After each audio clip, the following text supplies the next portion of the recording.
पंजाब में 1 लाख सार्फिन के लिए CM Punjab free solar panel scheme की लॉन्चिंग कर दी गई।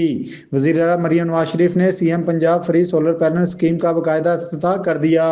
पंजाब के सार्फिन आज से ही एसएमएस या ऑनलाइन पोर्टल पर घर बैठे अप्लाई कर सकते हैं। वज़ीर आला ने इस मौका पर गुफ्तगू करते हुए कहा कि फ्री सोलर पैनल स्कीम का बुनियादी मकसद अवाम को महंगी बिजली से मुस्तकिल रिलीफ है। फी यूनिट 14 रुपये सब्सिडी से पंजाब के 73 लाख सार्फिन मुस्तफीद हुए।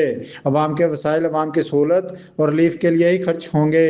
सूबाई सेक्रेटरी एनर्जी ने CM Punjab free solar panel scheme के बारे में ब्रीफिंग दी और बताया कि CM Punjab free solar panel scheme के तहत साल भर में 1 लाख सोलर सिस्टम लगाए जाएंगे।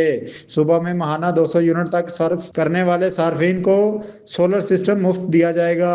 100 यूनिट माहाना सर्फ करने वाले सार्फिन को 550 वाट का मुफ्त सोलर सिस्टम दिया जाएगा। 200 यूनिट तक माहाना बिजली इस्तेमाल करने वाले सार्फिन को 1100 वाट का सोलर सिस्टम मुफ्त दिया जाएगा।